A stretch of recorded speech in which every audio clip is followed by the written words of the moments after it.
जय राधा माधव जय कुंज बिहारी।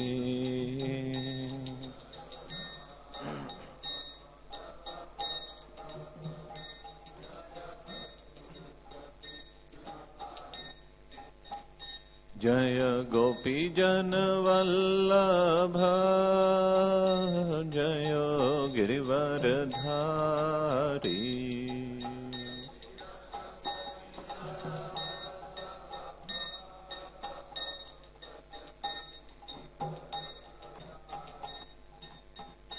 जय गोपी जन वल्लभ जय गिरिवरधारी। जय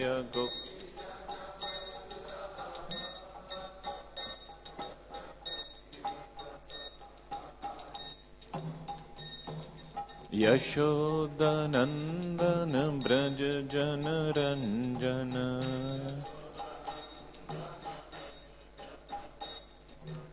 यशोदनंदन ब्रज जन रंजन।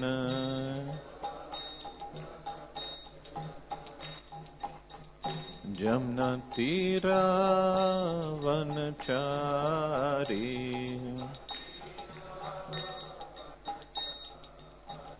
जमुना तीरा वनचारी।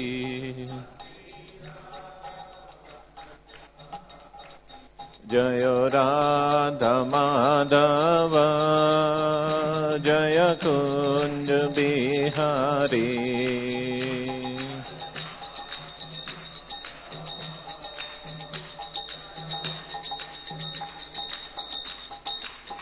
जय राधा माधव जय कुंज बिहारी।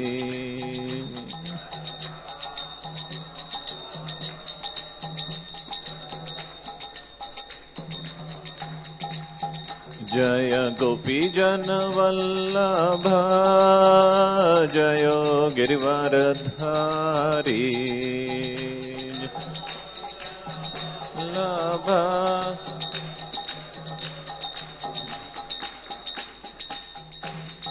यशोदनंदन ब्रज जन रंजन।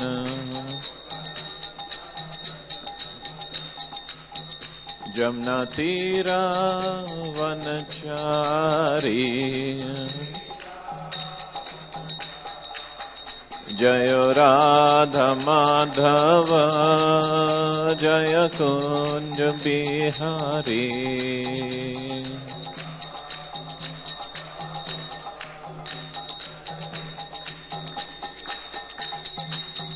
जय राधा माधव जय कुंज बिहारी।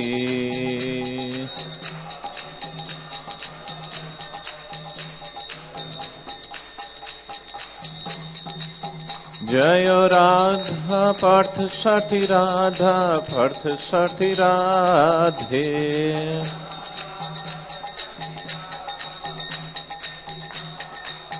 जय सीता राम लक्ष्मण हनुमान सीता राम लक्ष्मण हनुमान।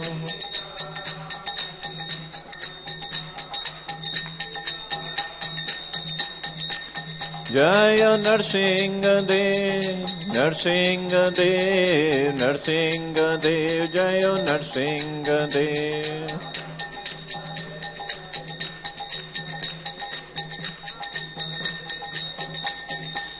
जय गौरनिताय गौरनिताय गौरनिताय जय गौरनिताय।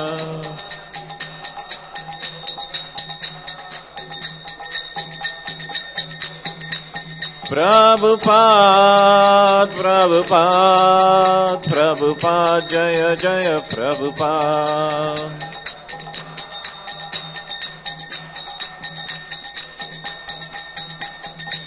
जय जय Prabhupada Prabhupada Prabhupada Prabhupada.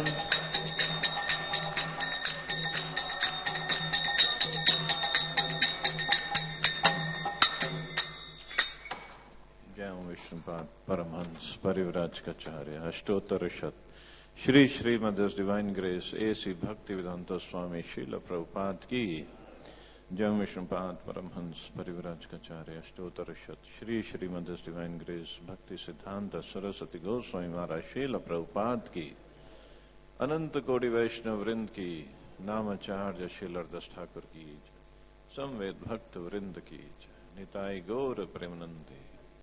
All glories to assembled devotees. All glories to assembled devotees. All glories to assembled devotees. All glories to Shri Guru and Gauranga.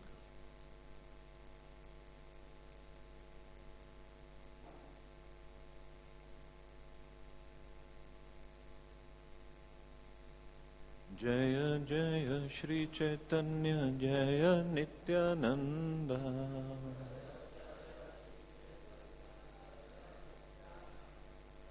जय द्वैत चंद्र जय गौर भक्त वृंदा।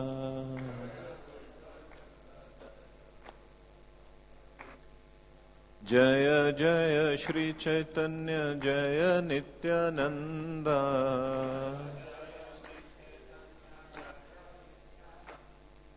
जय द्वैत चंद्र जय गौर भक्त वृंदा।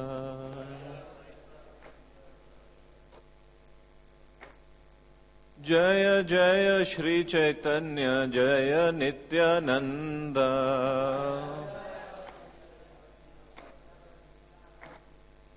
जय द्वैत चंद्र जय गौर भक्त वृंदा।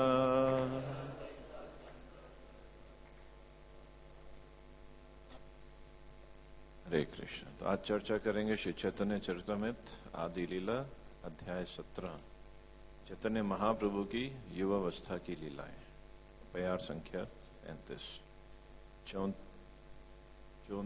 में 33-34 का तात्पर्य नहीं है तो हम बोल लेंगे पहले।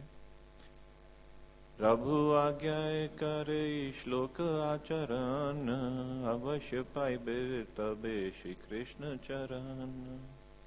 इस श्लोक में श्री चैतन्य महाप्रभु ने जो सिद्धांत बतलाए हैं, किस श्लोक में जो पीछे आया था, तृणादपि सुनिचेना तरोरिव सहिष्णुना अमानि न मान लेना कीर्तन्य सदा हरि, उनका दृढ़ता से पालन करना चाहिए।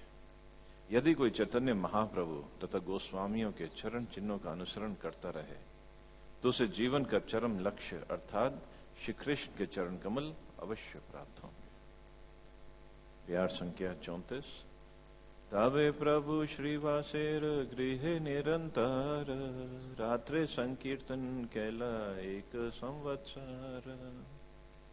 श्री चैतन्य महाप्रभु पूरे 1 वर्ष तक हर रात्रि को श्रीवास ठाकुर के घर पर हरे कृष्ण मंत्र का सामूहिक कीर्तन नियमित रूप से चलाते रहे। प्यार संख्या 35। कपट दिया कीर्तन करे परम आवेशे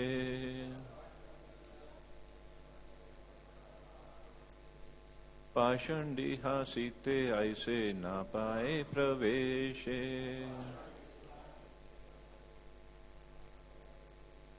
कपट दिया कीर्तन करे परम आवेशे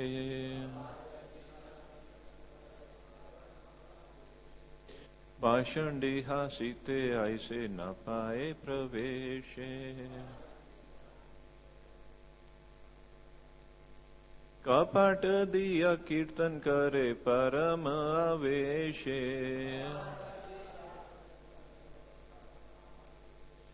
पाषंडी हासीते ऐसे न पाए प्रवेशे।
माता जी।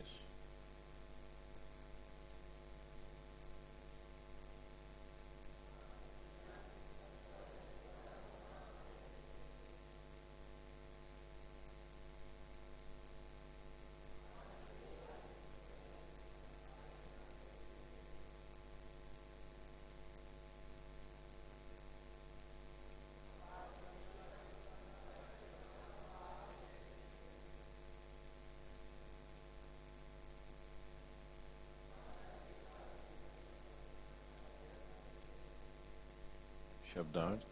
कपाट द्वार दिया बंद करके, कीर्तन कीर्तन करे किया, परम परम आवेशे आनंद की दशा में, पाषंडी पाखंडी आसिते हंसने के लिए, आई से आना, ना न पाए पाए, प्रवेशे प्रवेश। अनुवाद तथा तात्पर्य श्रील प्रपाद जी के द्वारा। श्रील प्रपाद की। यह भावपूर्ण कीर्तन दरवाजे बंद करके किया जाता था, जिसे हंसी उड़ाने की दृष्टि से आने वाले अविश्वासी लोग प्रवेश न कर सके। तात्पर्य। हरे कृष्ण महामंत्र का कीर्तन कोई भी कर सकता है, किंतु कभी कभी अविश्वासी लोग कीर्तन में व्यवधान उत्पन्न करने आते हैं। यहाँ ये संकेत दिया गया है कि ऐसी अवस्था में मंदिर के द्वार बंद कर दिए जाएं, केवल प्रमाणिक कीर्तन करने वालों को प्रविष्ट होने दिया जाए, अन्यों को नहीं। किंतु जब बड़े पैमाने पर हरे कृष्ण महामंत्र का सामूहिक कीर्तन होता है, तो हम अपना मंदिर हर किसी को सम्मिलित होने के लिए खुला रखते हैं, और चैतन्य महाप्रभु की कृपा से इसके परिणाम अच्छे निकले। ओम ज्ञानतिमिरन्धस्य ज्ञानञ्जना शलाकया चक्षुरुन्मीलितं येन तस्मै श्रीगुरुवे नमः। श्रीचैतन्यमनोभीष्टं स्थापितं येन भूतले स्वयं रूप कदा मह्यं ददाति स्वपदान्तिकम्। वन्देऽहं श्रीगुरो श्रीयुतापदकमलम् श्रीगुरून् वैष्णवांश्च श्रीरूपं साग्रजातं सहगणा रघुनाथान्वितं तं सजीवम् साद्वैतं सावधूतं परिजनसहितं कृष्ण चैतन्य देवम् श्रीराधा कृष्ण पादान् सहगणा ललिता श्रीविशाखान्वितांश्च। हे कृष्ण करुणा सिंधु दीनबंधु जगत्पते गोपेश गोपिका कांत राधा कांत नमोस्तुते। तप्त कांचन गौरांगी राधे वृंदावनेश्वरी वृषभानुसुते देवी प्रणमामि हरिप्रिये। वाञ्छाकल्पतरुभ्यश्च कृपा सिन्धुभ्य एव च पतितानां पावनेभ्यो वैष्णवेभ्यो नमो नमः। जय श्री कृष्ण चैतन्य प्रभु नित्यानंद श्री अद्वैत गदाधर श्रीवासादि गौर भक्त वृंदा। हरे कृष्णा कृष्णा कृष्णा हरे हरे, हरे राम राम राम हरे हरे। हरे कृष्ण। कपाट दिया कीर्तन करे परम आवेशे पाषंडी हासिते ऐसे न पाए प्रवेश। तो चैतन्य महाप्रभु जब गया से वापस आ गए, तब उन्होंने भक्तों के साथ मिलकर संकीर्तन प्रारंभ किया। और एक दिन श्रीवास ठाकुर से बोले कि श्रीवास ठाकुर बाकी सब भक्त बैठे थे कि हम लोग जो हैं दिन में तो कीर्तन करते हैं, रात जो है हम सोकर वेस्ट कर देते हैं। अब से रात को कोई नहीं सोएगा, सारी रात कीर्तन करेंगे। तो उस दिन से 1 साल तक, जैसे यहां लिखा है, हर रात्रि को श्रीवास ठाकुर के यहां रात्रि में कीर्तन होता था। 1 साल तक, वो पूरी रात। श्रीवास ठाकुर के यहाँ, और कभी चंद्रशेखर आचार्य के यहाँ, और कभी चैतन्य महाप्रभु अपने घर में भी करते थे। ऐसा भी बताया गया चैतन्य भागवत में कि जब रात्रि में कीर्तन होता था, सारी रात कीर्तन होता था, और सुबह जब सूर्य निकलता था तो भक्तों को सूर्य देव पर इतना क्रोध आता था कि अगर उनके वश में होता कि सूर्य को भी जलाकर राख कर देते।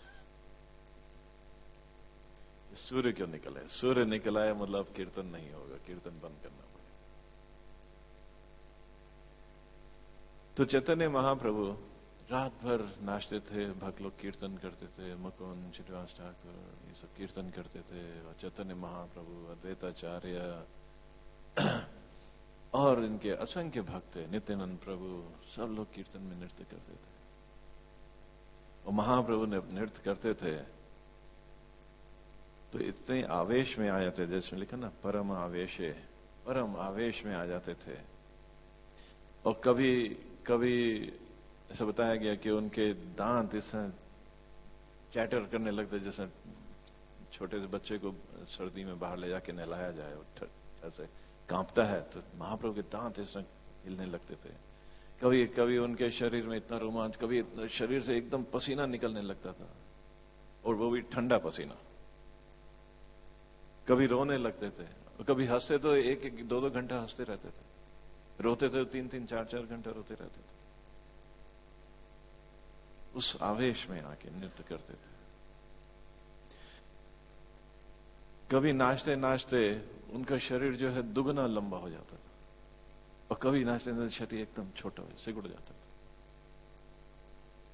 कभी नाचते नाचते ऐसा बताया गया कि वो अपने अपने सिर को, इस शरीर को इस तरह घुमा लेते थे कि सिर जो है पांवों को टच करने लगता है, अर्धचंद्र मतलब पूरा चंद्रकार शरीर हो जाता था। और नाचते नाचते कभी वो जमीन पे इतनी जोर से गिरते थे, लगता था, भक्तों को लगता था ये तो आज तो बचेंगे ही नहीं, कि कोई हड्डी नहीं बचने वाली। सची माता ने भी भगवान से प्रार्थना की थी। जब महाप्रभु की ये अवस्था उनको पता चलती थी तो भगवान से प्रार्थना की कि भगवान, मैंने बचपन से आपकी सेवा की है, तो कृपा करके मेरे को 2 वरदान दीजिए। जब निमाई इस तरह गिरे, नाचता हुआ जब गिरेगा, तो पृथ्वी इतनी सॉफ्ट हो जाए कि उसको कुछ लगे नहीं, उसको चोट ना लगे।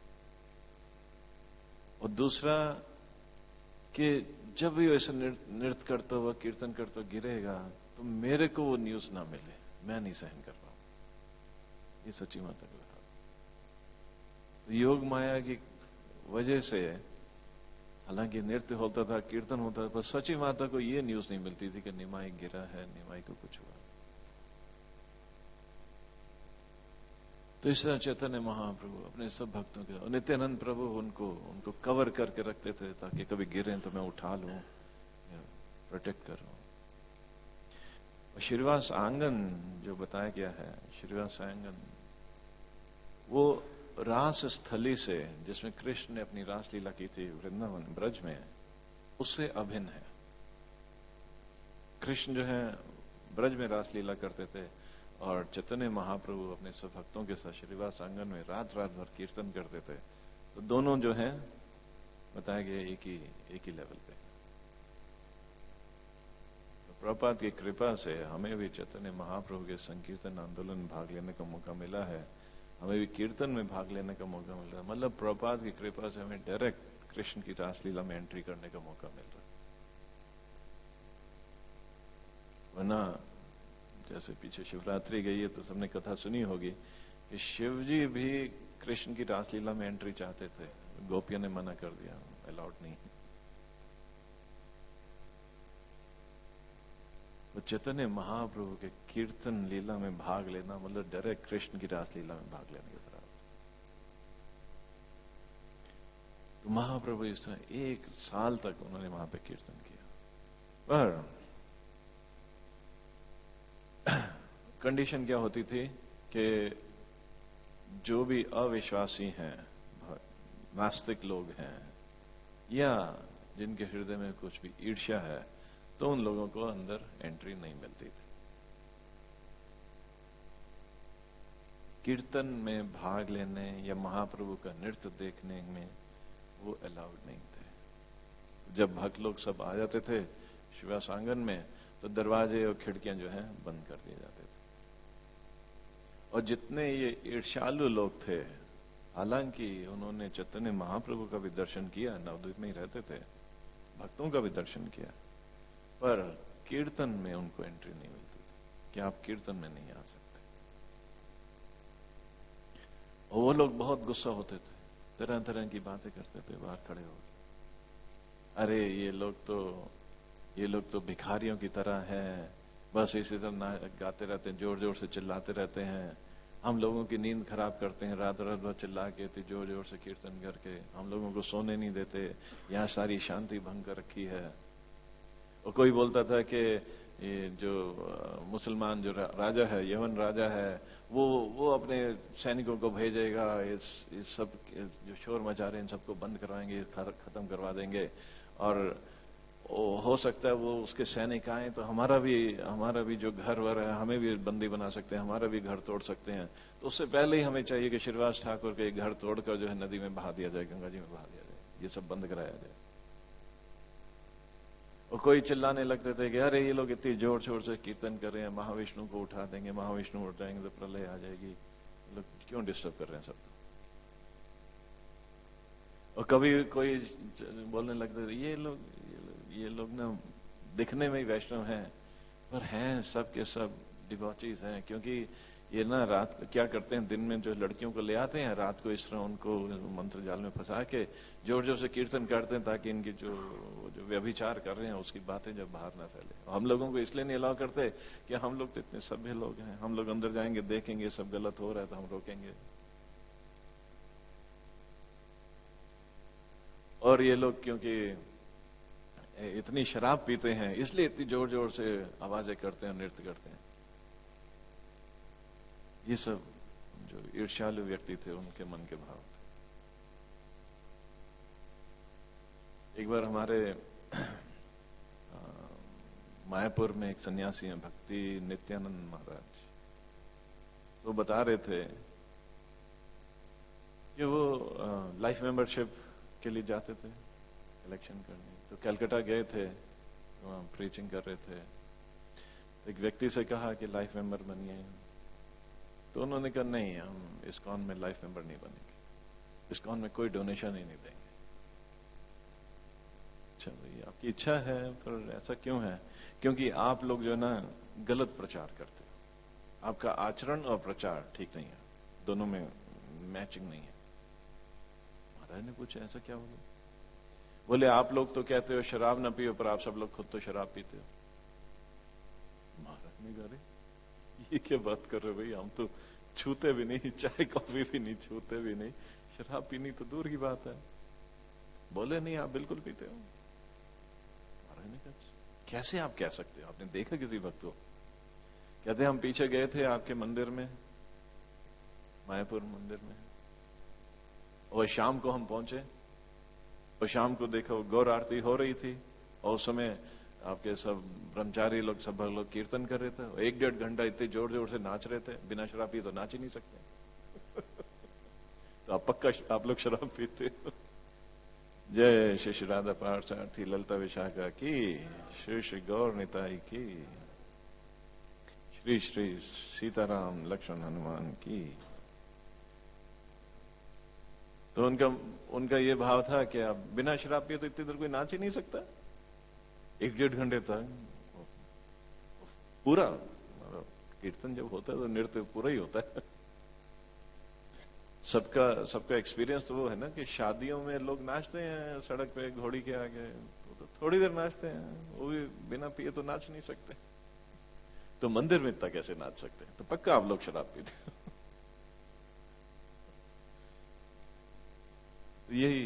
यही भाव यहां भी है कि बिना शराब पिए तो कर ही नहीं सकते, इतना शोर मचा ही नहीं सकते।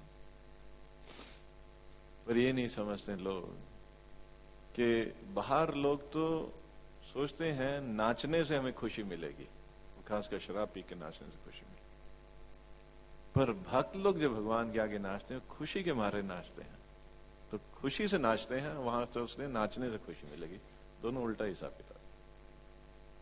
यहां आनंद के वश नाचते हैं। और महाप्रभु ने तो परम आवेश से दिखा दिया कि कितना आनंद होने आ रहा था।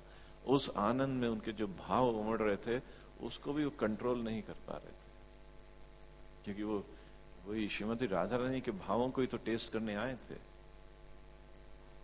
रास लीला में कृष्ण के प्रेम के वश श्रीमती राधा रानी के जो भाव थे वो उमड़ के आ रहे थे, और महाप्रभु जो कि कृष्ण स्वयं है उन भावों को भी एक्सपीरियंस करके अपने आप को कंट्रोल नहीं कर पा रहे थे।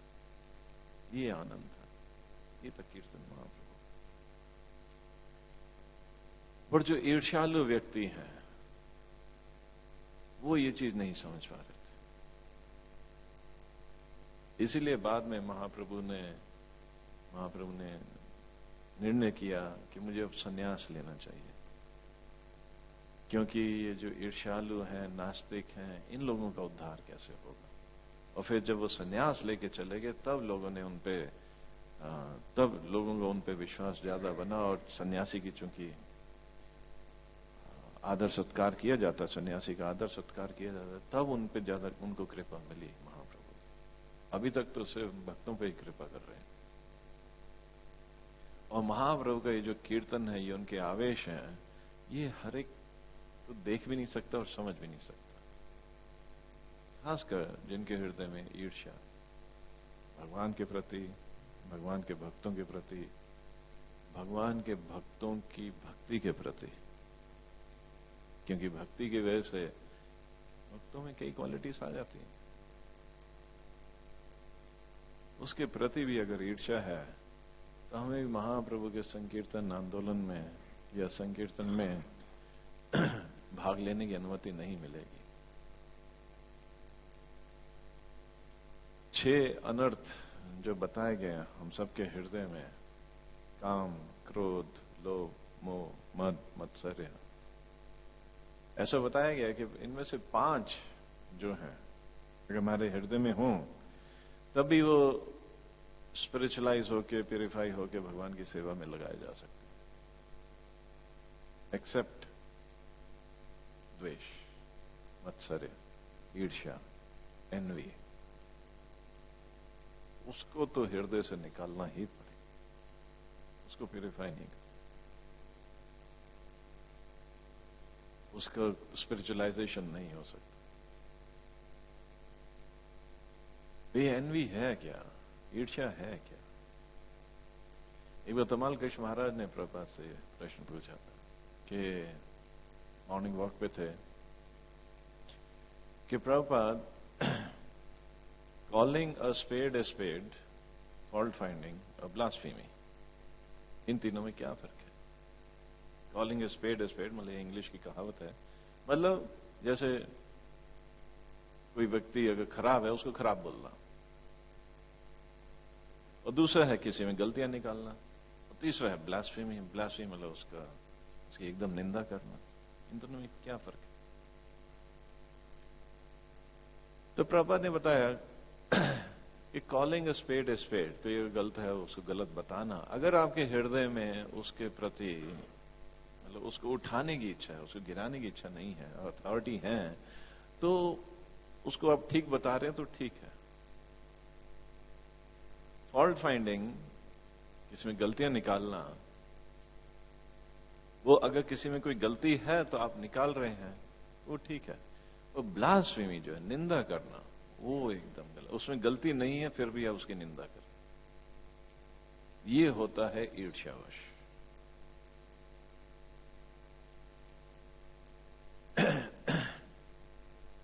ईर्ष्या क्या है? अगर किसी में क्वालिटीज हैं और हमारे में नहीं है, हम देख रहे हैं कि उसको मान सम्मान मिल रहा है, या कोई पूजा प्रतिष्ठा हो रही है, या कोई पद मिला है, और उसकी वजह से हमारे हृदय में जलन हो रही है कि उसको क्यों मिल रहा, मेरे को क्यों नहीं मिल रहा, और हम उसकी बुराई करने लगे, निंदा करने लगे, उस पर कोई लांछन लगाने लगे। तो ये है ईर्ष्या।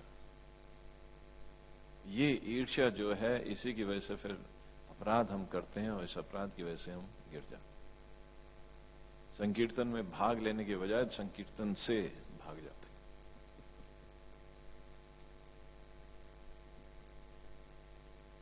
यही तो अपराध है। अपराध का मतलब क्या? जो हमें राधा रानी से दूर ले जाए, राधा रानी मतलब भक्ति से दूर ले जाए, वो है अपराध।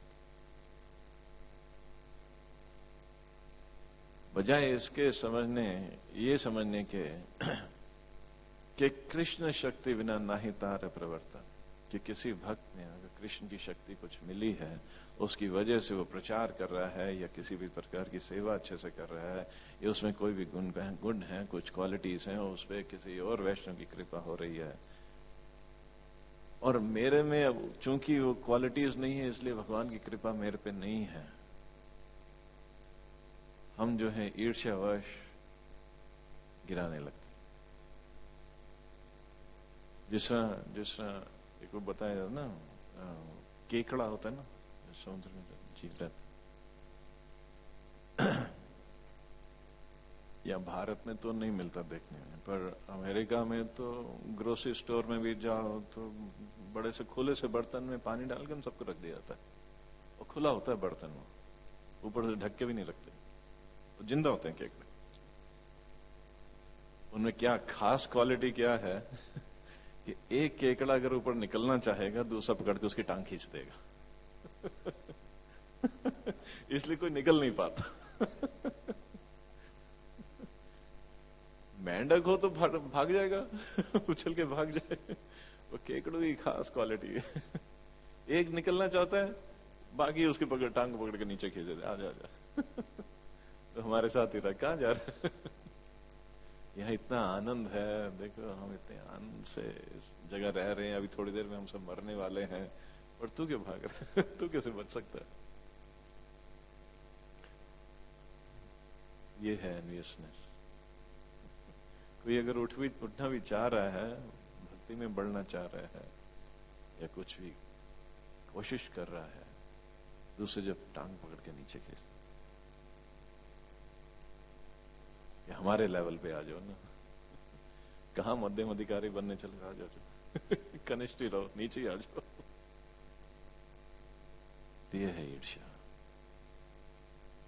और ये ईर्ष्या जो है महाप्रभु को एकदम नहीं भाती। महाप्रभु हालांकि नमो महावदान है, सबसे बड़े उदार अवतार है, तो फिर भी अगर भक्तों के प्रति ईर्ष्या की और ईर्ष्या के चलते अपराध किया, जैसे आगे चल के कथा आएगी चापाल गोपाल की,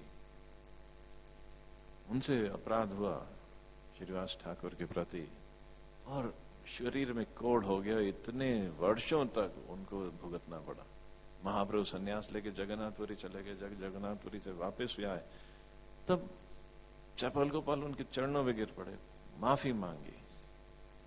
महाप्रभु ने, तुमसे श्रीवास ठाकुर के प्रति अपराध हुआ, तुम्हें मैं माफ नहीं कर सकता। हालांकि कथा आगे चल के आएगी, लंबी है कथा, पर इतना महाप्रभु को दुख लगता है कोई उनके भक्तों के प्रति अपराध कर, तो ये अपराध ईर्ष्यावश ही होते हैं और किसी वश नहीं। पहला ही अपराध, नाम अपराध, जो हम रोज सुबह पढ़ते हैं कि जो महाप्रभु भगवान के नाम के प्रचार में लगे हैं उनकी निंदा करो। और अपराध, भक्ति विनोद ठाकुर ने तो यहां तक बताया कि कोई व्यक्ति अगर भक्ति में नहीं है और उसके प्रति भी अपराध कर दिया, कल को वो भक्ति में जुड़ जाता है, तब भी वो अपराध में लगेगा। तो सिंपल सोल्यूशन है, या तो किसी के प्रति अपराध कर दे तो मेक श्योर कि वो भक्ति में ना आए ये पक्का कर ले वो भक्ति में ना आए, आगे तो अपराध का फल तो लगेगा। और दूसरा सोल्यूशन है माफी मांग वो माफी मांगने के लिए वो जैसे महाप्रभु ने पिछले श्लोक में बताया ना, वो ह्यूमिलिटी, टॉलरेंस, दूसरों को मान देने की इच्छा, अपनी मान की इच्छा ना रखना, तभी तो हम माफी भी मांगेंगे, तभी तो हम समझेंगे भी अपराध हुआ है, और तभी क्षमा भी मांगने की कोशिश भी करेंगे, नहीं तो क्यों मांगे। महाप्रभु या भगवान कृष्ण हमारी ह्यूमिलिटी से प्रसन्न होने वाले, हमारे जस्टिफिकेशन से नहीं। हम अपने कार्यों को या अपने हमने जो भी कहा है उसको जस्टिफाई कर सकते हैं, वो महाप्रभु नहीं खुश होने वाले।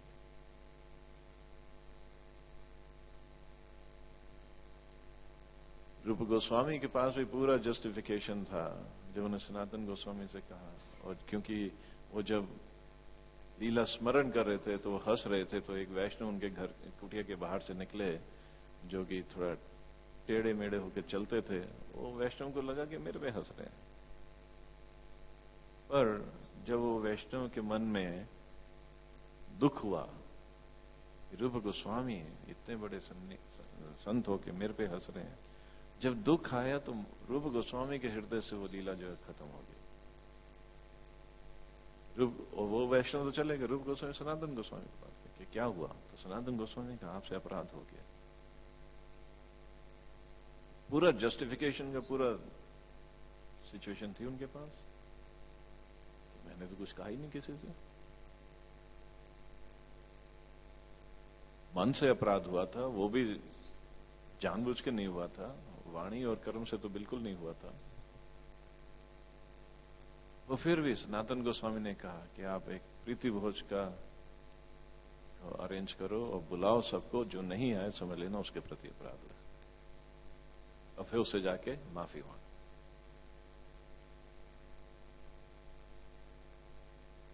यहां तो डेली तीनों टाइम प्रीति भोज होने वाला, अगर हम ऐसा नियम बनाते ब्रह्मचारी आश्रम में भी होगा, टेंपल में प्रसादम हॉल में भी होगा, डेली होगा, क्योंकि हम इतने सारे अपराध करते हैं, कितना ही कर बैठते हैं। अगर हम अपनी लाइफ देखें,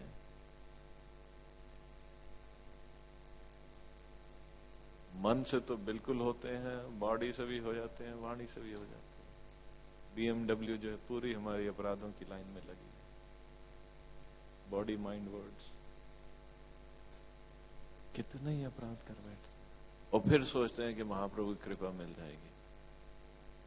रोज सुबह हम करते ना, वांछा कल्प तरुभ्यश्च, नहीं, श्री कृष्ण चरण कमल प्रीति जो जीवन का परम लक्ष्य है। पर क्या हम वो वांछा कल्प तरुभ्यश्च भी करते हैं, जब वो बोलते भी हैं, क्या वाकई हृदय से बोलते हैं? जब वो हम हृदय से नहीं बोल रहे, 10 नाम अपराध भी इसलिए कि जिता मित्र प्रभु बहुत अच्छे से डेली रिपीट करवाते हैं, हम बोल देते हैं, क्या वाकई सोचते हैं हम अपराध कर रहे हैं कि नहीं कर रहे? और सबसे पहला अपराध तो सबसे जघन्य अपराध है वैष्णव अपराध, जो दूसरों की निंदा करना, वैष्णव की निंदा करना। पर वो निंदा करना इतना रुचिकर लगता है, इतना आनंद आता है उसमें, इतना तो कृष्ण कथा में भी नहीं आता। कृष्ण कीर्तन से ज्यादा वैष्णव के निंदा कीर्तन में ज्यादा आनंद आता है। क्यों? क्योंकि हमारे हृदय में वो ईर्ष्या का भाव है, सबसे बड़ा अनर्थ, और सबसे अंत में जाके वो निकलता है। जिस सीक्वेंस में, उसी सीक्वेंस में खत्म होने शुरू होते हैं, पर जो मत्सर है, द्वेष है, ईर्ष्या है, सबसे अंत में जाके खत्म होगा। और उस अंत में जाके तब तक हमारा अंत ना हो जाए तब तक पहुंचते पहुंचते। तो इसलिए ये क्वालिटी चैतन्य महाप्रभु जो कह रहे हैं, त्रिनादपि शुनि चैना तरोरिव सहिष्णु अमानी न मान देना, ये क्वालिटीज लानी पड़ेंगी, तब जाके ये अनर्थ खत्म होंगे, तब, क्योंकि तब हरि नाम हम ठीक से ले पाए। और जैसा महाप्रभु ने एक जगह बताया कि जिस मुख से विष पिया है उसी मुख से अगर हम अमृत का पान करेंगे तो ये जो अपराध है या ये जो बीमारी है ये खत्म होगी। मतलब जिस मुख से वैष्णवों की निंदा की है उसी मुख से उनका गुणगान करेंगे, तब जो हम भक्ति में आगे बढ़ सकते। तो वैष्णव गुणगान तो तभी कर पाएंगे ना जब उनको आदर देने की भावना होगी, अपने आदर की इच्छा नहीं होगी, तभी वैष्णव गुणगान कर पाएंगे। और गुणगान जो है सिर्फ लिप सर्विस नहीं, हृदय से वो निकले कि वाकई भगवान कहते हैं साधु हृदयमयम साधु नाम हृदय तम मद अन्य ते न जानती ना हम ते बेमनागवी। वो मेरे अलावा कुछ नहीं जानते, मैं उनके अलावा कुछ नहीं जानता। तो साधु जब मेरे हृदय में रहते हैं मैं साधु हूं। लेकिन भक्त, ये भक्त भगवान को इतने ज्यादा प्रिय, हम उनकी निंदा करें, उनके प्रति अपराध कर दें ईर्ष्यावश, भगवान को कितना कष्ट हो।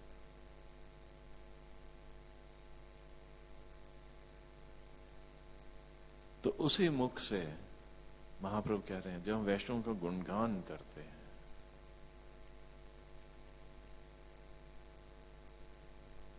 लोग कहते हैं भक्ति बहुत इजी है। प्रभुपाद ने कह दिया चैंट एंड बी हैप्पी। बाकी कहा है, ठीक कहा है, तो चैंट ऑफेंसलेसली एंड बी हैप्पी। तो वो ऑफेंसेस इतने अपराध इतने हो जाते हैं कि चैंटिंग का कीर्तन से जो आनंद मिल रहा है, जो महाप्रभु को जितना आनंद मिल रहा है, उसका तो छोटा सा अंश भी हमें नहीं मिलता। क्यों? क्योंकि अपराध करते। क्यों? क्योंकि ईर्ष्या है हृदय। और ईर्ष्यावश दूसरों की क्वालिटीज, दूसरों में जो अच्छे गुण है वो दिखाई नहीं देते, और खराब गुण जो है या जो अवगुण है वो तो इतने ज्यादा दिखते हैं, उसी को हम ऐसा बढ़ा चढ़ा के बताते हैं। जैसे गौर गोविंद महाराज ने एक जगह बताया कि एक जो छलनी होती है ना, वो जो सुई को कहती है कि देख तेरी पीठ में एक छेद है, छलनी ये नहीं देखती उसके अंदर कितने छेद।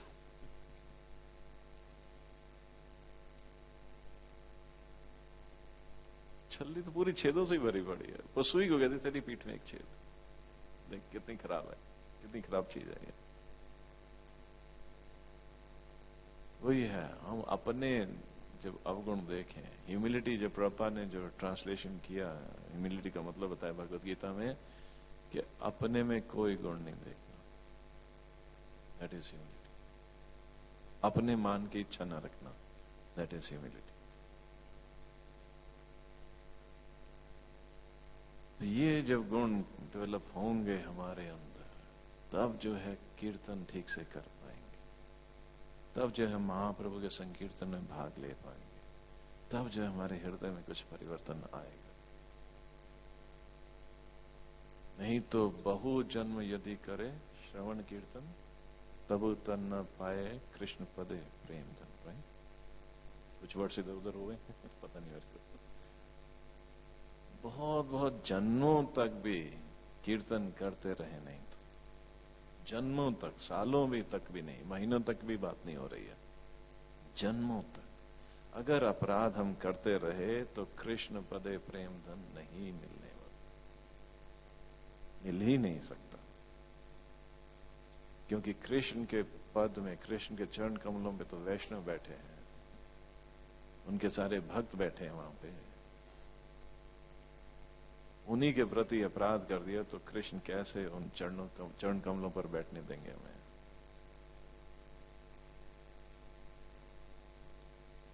कई बार हमें लगता है ये हमारी सेवा है ऐसा निंदा करने की। अगर हम अथॉरिटी है और उस भक्त को ऊपर उठाने की इच्छा है, चाहते हैं कि उस भक्त का उद्धार हो, किसी न वो भी भक्ति में लगे, तब कर सकते हैं। जैसा जब ब्रह्मा जी से पाप हो गया था कि अपनी ही पुत्री के पीछे वो हिरन बनकर दौड़ पड़े थे, तो उस समय काफी लोग वहां थे, शिवजी भी वहां थे, अत्रि 4 कुमार भी वहां थे, अत्रि के पुत्र भी वहां थे, अत्रि मरीचि, मरीचि। शिव जी की पोजीशन ब्रह्मा जी से ऊपर है। शिव जी ने ब्रह्मा जी को डांटा, ये आप क्या कर रहे हैं, आपको शोभा नहीं देता। 4 कुमार वो ब्रह्मा जी के पुत्र हैं, उनकी पोजीशन नहीं है।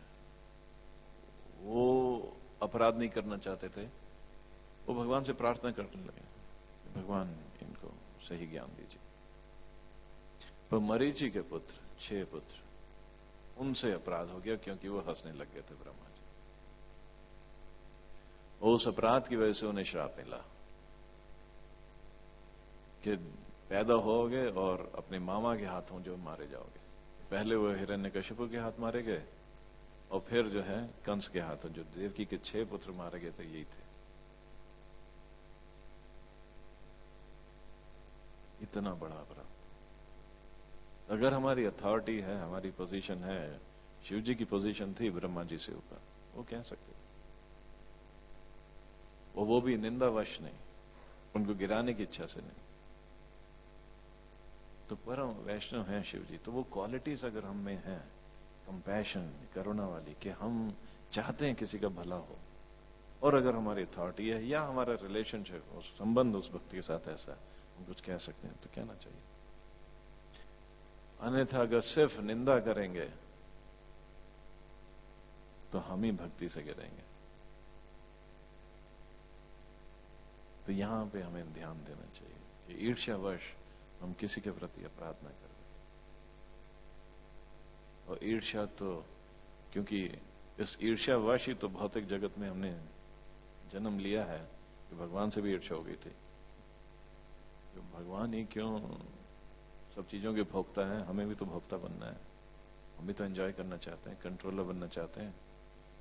उसी वजह से तो भौतिक जगत में आ गए। ईर्ष्या तो जबरदस्त भरी हुई है अंदर। पर भक्ति में आने के बाद और प्रभुपाद जी की किताबें पढ़ने के बाद ये तो समझना चाहिए, इस ईर्ष्यावश अगर अपराध हो गया तो हमारी ही भक्ति में रुकावट आएगी, बाधा आएगी, और फिर बहुत बहुत जन्मों तक भी श्रवण कीर्तन करते रहे, कोई फर्क नहीं पड़ने वाला, कुछ भी नहीं हो। तो पिछला जो श्लोक है तृणादपि शनि चैन, उसके लिए भक्ति सिद्धांत सरस्वती ठाकुर ने कहा इस श्लोक को हरे कृष्ण महामंत्र की माला पे इस श्लोक को गले में डाल के रखना चाहिए। और जब ऐसा होगा तो ईर्ष्या नहीं होगी, ईर्ष्या नहीं होगी तब महाप्रभु कीर्तन में और महाप्रभु का नृत्य देखने के हम योग्य बने। तो यही हम सबको, गौर पूर्णिमा का भी अवसर आ रहा है, तो महाप्रभु की ज्यादा कृपा मिल सकती है अगर हम इस भाव से प्रार्थना करें कि मेरे हृदय से भी ये अनर्थ महाप्रभु आप दूर करें, आप ही की कृपा से दूर हो पाएंगे। ये ईर्ष्या या निंदा करने की भावना आप दूर करें ताकि मुझे भी कृष्ण प्रेम मिले, मुझे भी आपका कीर्तन, आपका नृत्य देखने का मौका मिले। हरे कृष्ण। सबका बहुत बहुत धन्यवाद। कोई प्रश्न है या टीका?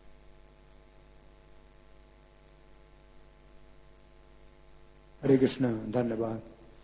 तो यहाँ पर जो बताया गया है कि परम आवेश में भगवान कीर्तन करते हैं और दरवाजा बंद करते हैं।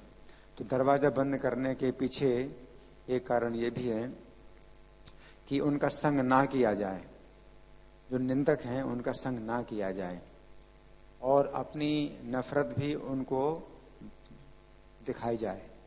जो निंदा करने वाले हैं तो उनसे हम बात ना करें, हम उनसे दूर रहें। तो ये भी एक प्रकार का जो है उनको संदेश मिल रहा है कि वे गलत रास्ते में चल रहे हैं। अगर हम उनसे बातचीत करते हैं और उनके साथ अच्छा व्यवहार करते हैं तो वो समझेंगे कि वो ठीक कर रहे हैं। लेकिन अगर हम नफरत करते हैं उनसे, हम उनकी संगति से दूर रहते हैं, उनको कीर्तन के अंदर नहीं आने देते हैं, तो ये भी एक उनको संदेश मिलता है कि वे गलत रास्ते में चल रहे हैं। तो ये भी एक कारण है कि भगवान दरवाजा बंद करते थे। और प्रभुपाद कहते हैं कि दरवाजा बंद करके कीर्तन करना चाहिए, क्योंकि कई बार जो है लोग कोर्ट केस करते हैं और कानूनी अपराध मानते हैं कि ये जो है कीर्तन आप कर रहे हैं तो लोगों को डिस्टर्बेंस हो रहा है। तो ऐसे में भी हम लोग दरवाजा बंद करके करते थे। गिरिटा कैलाश मंदिर में भी ऐसे ही था कि वो जो है पड़ोसियों ने जो है कुछ केस कर दिया था, तो मंदिर में जो है फिर हम लोग बिना माइक के कीर्तन करते थे, या माइक में कीर्तन करें तो भी दरवाज़ा बंद करके करें, तो ये स्थिति वहाँ पर भी थी।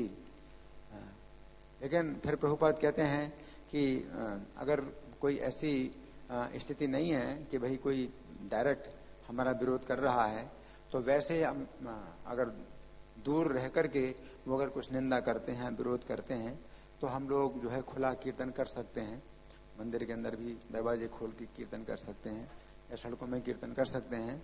और प्रभुपाद ने ये भी कहा कि वे विरोधी लोग जितना विरोध करेंगे उतना आंदोलन और फैलेगा, क्योंकि उनका जो विरोध है वो क्या होता है, आजकल की मीडिया में आता है। और चूंकि हमारे अंदर कोई दोष नहीं है और वो जो है उसका विरोध कर रहे हैं, तो मुख्य बात ये है कि हमारे अंदर किसी प्रकार का दोष ना हो, हम जो है कठोरता से श्री चैतन्य के नियमों का पालन करें।